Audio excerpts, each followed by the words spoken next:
الحمد لله وحده، والصلاة والسلام على من لا نبي بعده، ونشهد أن لا إله إلا الله وحده لا شريك له، ونشهد أن محمدا عبده ورسوله. وبعد، أهلا بكم أيها الإخوة الفضلاء في هذا اللقاء الجديد. نستأنف ما بدأناه قبل ذلك، فقد كان لنا لقاء مع حضراتكم تحدثنا فيه عن الشباب وعن أهمية الشباب، وتحدثنا فيه عن النماذج التي يجب على شباب المسلمين أن يقتدوا بها كشباب الصحابة رضوان الله عليهم أجمعين. وتتمة للفائدة نشرع بإذن الله عز وجل في هذه السلسلة المباركة التي نسأل الله عز وجل أن يجعلها في ميزان الحسنات يوم نلقاه، إنه ولي ذلك والقادر عليه. كيف يستغل الشباب خاصة أوقاتهم، وكيف يستغل المسلمون بصفة عامة أوقاتهم. فإن الوقت كالسيف، إن الوقت كالسيف. كذلك أيضا النبي صلى الله عليه وسلم بين في الحديث خطورة الوقت، وبين أن الوقت نعمة إذا لم يستغلها الإنسان استغلالا حسنا في طاعة الله عز وجل كانت عليه حسرة وندامة. فقال النبي صلى الله عليه وسلم: نعمتان مغبون فيهما كثير من الناس، الصحة والفراغ. نعمتان مغبون فيهما كثير من الناس، يعني لا يؤدي شكر هاتين النعمتين كثير من الناس، مغشوش، لا يعرف فضل هاتين النعمتين كثير من الناس، حرم فضل هاتين النعمتين كثير من الناس، الصحة والفراغ. وأيضا اغتنم خمسا قبل خمس منها فراغك قبل شغلك. فينبغي على المسلم أن يحرص على وقته، ينبغي على الشباب ألا يضيعوا أوقاتهم هباء. كذلك ينبغي على الشباب أن يستغلوا أوقاتهم في طاعة الله سبحانه وتعالى. الله عز وجل يقول: فإذا فرغت فانصب. هذه الآية تدل على أهمية الوقت أيضا. فإذا فرغت فانصب، يعني إذا انتهيت من عملك الدنيوي فاشتغل بعملك الأخروي، وإذا انتهيت من عملك الأخروي فتضرع إلى الله عز وجل بالدعاء والذكر. يعني المسلم لا يضيع وقتا هباء، ينبغي عليه أن يستغل كل لحظة وكل وقت في طاعة الله سبحانه وتعالى. ما جلس قوم في مجلس لا يذكرون الله فيه إلا إذا كان يوم القيامة، أو إلا إذا جاء يوم القيامة كان عليه من الله ترى، أي حسرة وندامة. وكذلك بين ربنا عز وجل أيضا أهمية الوقت في سورة العصر: والعصر إن الإنسان لفي خسر. وسورة العصر سورة وجيزة بليغة، قال عنها الإمام الشافعي: لو لم ينزل الله على عباده إلا هذه السورة لوسعتهم، يعني يسعهم أن يتدبروا هذه السورة. لو لم يتدبر الناس إلى هذه السورة لكفاهم ذلك. فبدأت هذه السورة بقسم من الله عز وجل: والعصر. العصر معناه الزمان بما فيه من ليل ونهار يتعاقبان على العباد، شاهدان على أعمال العباد من خير وشر. لذلك ينبغي على المسلم أن يستغل كل لحظة وكل وقت في طاعة ربه سبحانه وتعالى. لذلك نشرع بإذن الله عز وجل في بيان كيف يستغل المسلم وقته، بيان فضائل الأعمال. ما هي الأعمال الصالحة التي تضاعف؟ ما هي الأعمال التي يجب على المسلم أن يحرص عليها حتى يحصل على الأجر الكثير؟ خاصة أن هذه الأمة أمة قصيرة الأعمار، كما في الحديث: متوسط أعمار أمتي ما بين 60 و70، وقليل منهم من يتجاوز ذلك، وقليل منهم من يقل عن ذلك. متوسط أعمار أمة النبي صلى الله عليه وسلم ما بين 60 و70، لكن الأمم السابقة كانت أمما معمرة، يعني بارك الله عز وجل لهم في العمر. يقول الله عز وجل على على لسان نوح عليه السلام أو عن نوح عليه السلام فلبث في قومه 1000 سنة إلا 50 عاما، 950 سنة لفترة دعوة سيدنا نوح عليه السلام لقومه. ليست ليس عمر نوح عليه السلام 950 سنة، ولكن هذه فترة الدعوة، فترة الرسالة اللي دعا فيها نوح عليه السلام قومه إلى عبادة الله عز وجل. فالأمة السابقة قالت معمرة، لكن أمة النبي صلى الله عليه وسلم أمة قصيرة الأعمار، لذلك بورك لهذه الأمة في أعمارها، فأعطى الله عز وجل الأجر الكثير على العمل القليل. لذلك أيها المسلم أيها الشاب، يعني لا تضيع وقتك هباء، وجد واجتهد وشمر ساعدك وأقبل على ربك سبحانه وتعالى، كأن لسان حالك يقول وعجلت إليك ربي لترضى.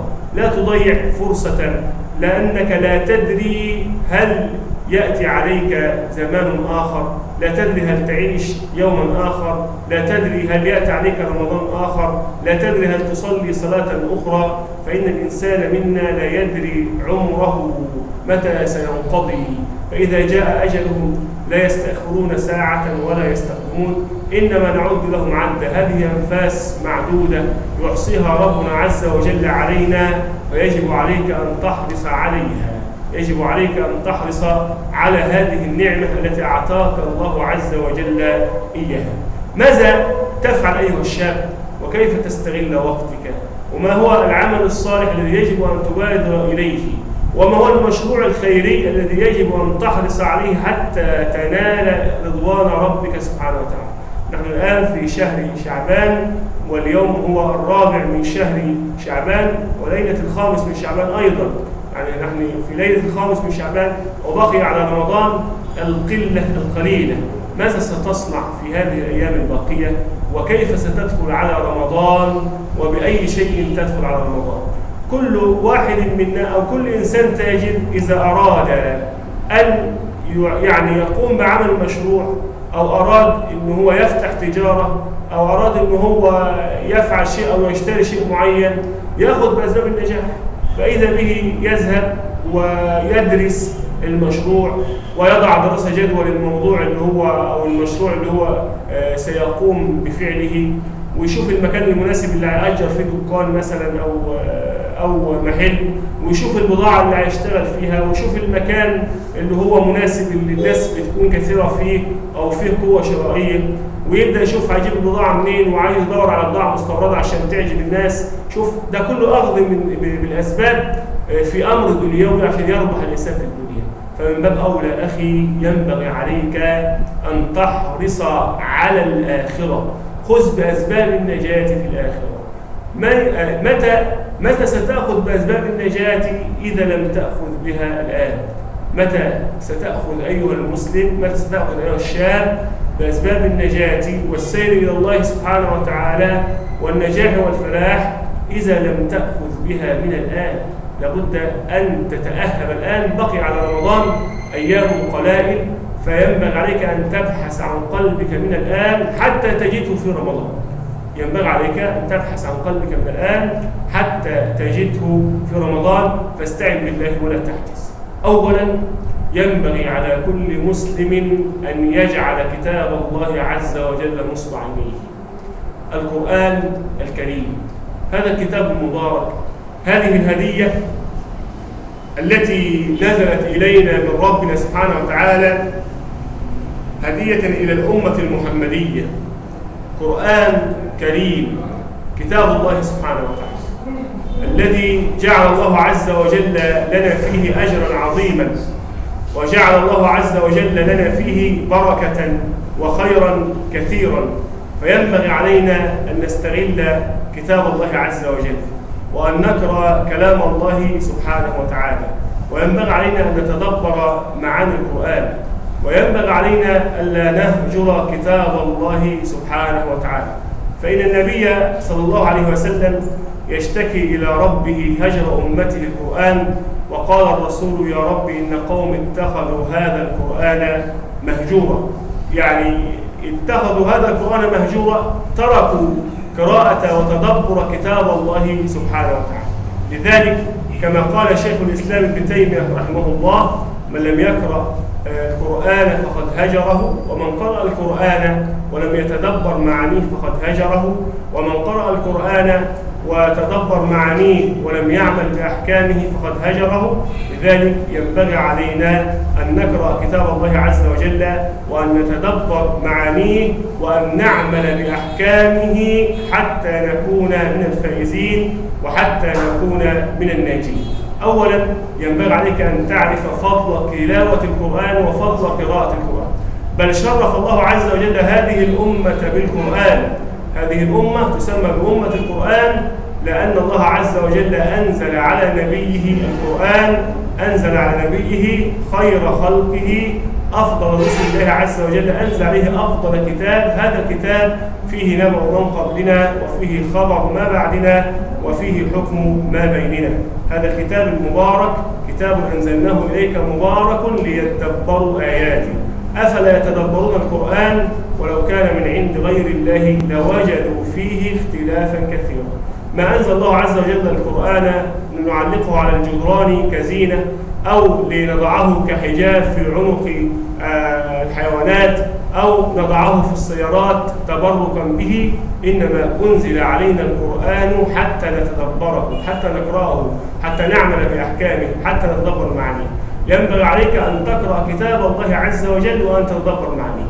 يقول النبي صلى الله عليه وسلم: من قرأ حرفا من كتاب الله فله به حسنة، والحسنة بعشر أمثالها، لا أقول ألف لام ميم حرف، ولكن ألف حرف ولام حرف وميم حرف. انظر ببساطة أخي في الله، انظر ببساطة. أنت قرأت في المصحف آية واحدة، أول المصحف قرأت بسم الله الرحمن الرحيم. هذه الآية الأولى في سورة الفاتحة، باسم 3 حروف 30 حسنة، الله 6 أحرف 60 حسنة، الرحمن 7 أحرف 70 حسنة، الرحيم 6 أحرف 60 حسنة.